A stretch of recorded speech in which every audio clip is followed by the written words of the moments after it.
Trump and the GOP are making some moves that are politically clever and I think substantively correct. So here's Trump on the issue of student loans. Today, the Department of Education is also announcing the availability of more than $6 billion in emergency grant funding to assist college students impacted by the cancellation of classes and the suspension of housing. A lot of people had a lot of things suspended. Housing is one of them. Previously, we waived student loan payments for 6 months. So student loan payments have been waived for 6 months. So we'll discuss it after that. May go further. Now, here's what he's going to do. Because he actually has, despite what many people will tell you, he has good political instincts, Trump does. He's going to talk about that. He's going to keep bringing it up. You know what else he did? This is a story that just came out and people on the left were melting down. He's putting his name on the $1,200 checks that are being sent out to people.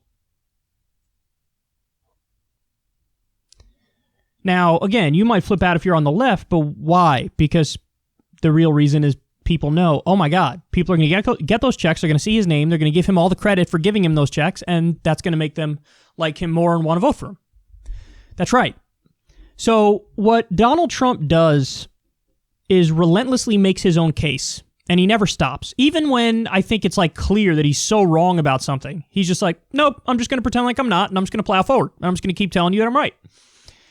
And that is a political skill, and I'm not kidding when I say he's better at it than anybody I've ever seen. That his skill is just a relentless marketing. Now, I do think that people who hit a certain level of intelligence see through it. But on the overwhelming majority of people, if you go out there and you keep telling people, it's great, it's tremendous, we're doing an unbelievable job, this is the best job you've ever seen, it's perfect. How many things has he described as perfect? Now you hear that and I hear that and you go, come on, that's ridiculous. But a lot of people hear that and say, well, if he's saying it's perfect, it's at the very least good, like he's at least doing a good job, right? So it is a Republican trick that does go back, decades, where they stake out the most extreme position, and the reaction is not, like when they kept saying Obamacare death panels, Obamacare death panels, Obamacare death panels. You and I went, that's absurd. But a lot of people were like, damn, they're saying it's so bad. Even if they're wrong, it's at least still just bad, right? Like, they're saying it's so bad. Maybe it's not so bad, but it's still just bad, I guess, right? And this is what they do. They're their own best friend in a way that Democrats are not their own best friend. The Democrats are embarrassing. So as Biden's out there, promising to veto Medicare for all and talking about means testing everything until the cows come home, you got Trump who's like, we're going to have your treatment for COVID is going to be covered. It's going to be tremendous. It's going to be amazing. Now, to be fair, Biden actually says that too from time to time, and he's tweeted it. But Trump, on some issues, is going to out-left Biden in the same way that he out-lefted Hillary. And you're seeing some of that here. A lot of this is brought about as a matter of necessity because of the pandemic we have going on. But remember the Donald Trump Super Bowl ad. What did he do in the Super Bowl ad? He ran an ad bragging about pardoning Alice Johnson, this sweet, grandmother lady who, for a nonviolent drug offense, got a life sentence. Kim Kardashian took that to Trump. Trump listened, pardoned her, and he's going to brag about that. Listen, Trump knows his right-wing base is not going anywhere. They love him. They absolutely adore him. So since that base is not going anywhere, you could ideologically be like, oh, look, I'm to the left of Biden on some issues. And your base is still going to be like, Donald Trump. Oh, Donald Trump is amazing. The core issues to his base are like tax cuts and the wall. And Trump is always for tax cuts and the wall. They know that. So if on ancillary issues to them, like pardoning a sweet grandmother lady, where's the downside for Trump to out-left Biden on these things? There is none. It's all upside. So he's smart enough to do that. But now, see, this is interesting. Now you're starting to see some Republicans kind of embrace the Trump version of conservatism.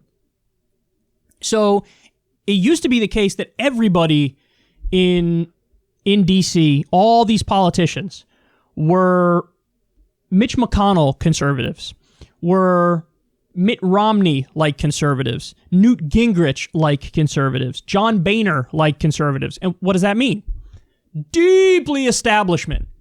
Well, now, funny enough, you are starting to see some flavor, some variety of a populist conservatism. Now, again, I want to caution everybody because a lot of it is just the aesthetic. A lot of it is just the branding. But every now and then, it'll go beyond that. And like Trump actually did the thing with the student loan payments. That's real. So who else is doing it? His name is Josh Hawley. And look at this. GOP Senator Josh Hawley of Missouri proposes a Denmark-style plan where the U.S. government pays 80% of workers' wages. Beginning immediately, the federal government should cover 80% of wages for workers at any U.S. business up to the national median wage until this emergency is over. So that's amazing. That's amazing.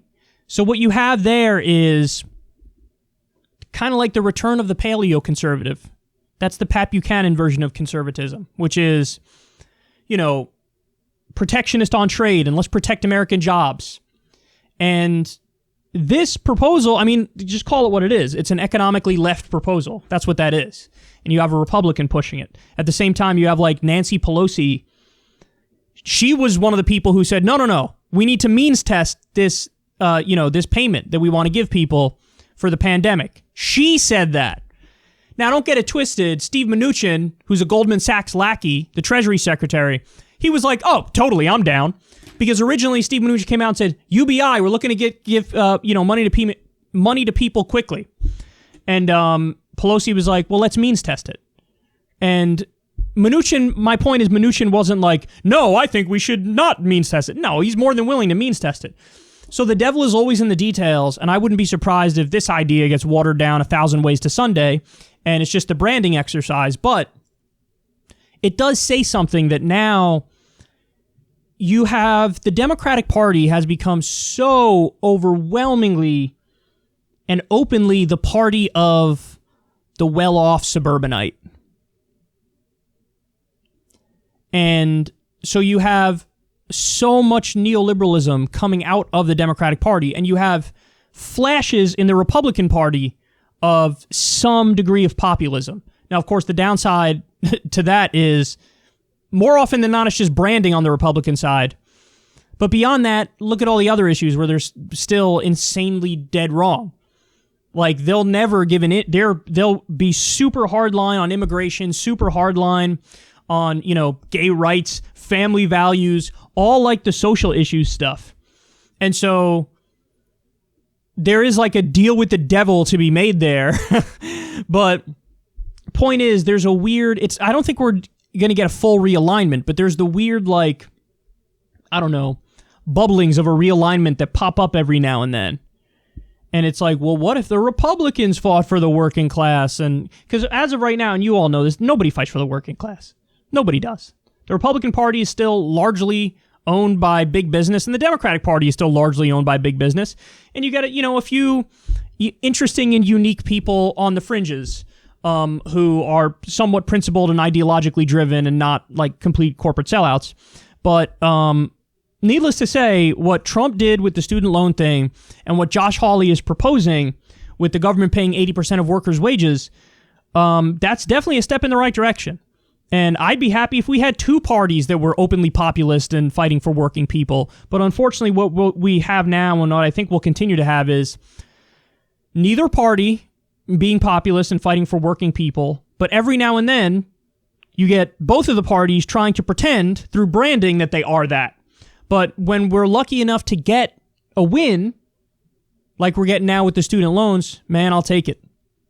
I'll take it. We need to go much further, and they should do a permanent UBI with what's going on now, but let's take our wins where we can get them. And this is I'm screaming at the Democrats to wake up. Because if Trump on any issues is out-lefting you, you're pathetic, and you're making it so it's very, very possible that he gets reelected, and you're going to own that.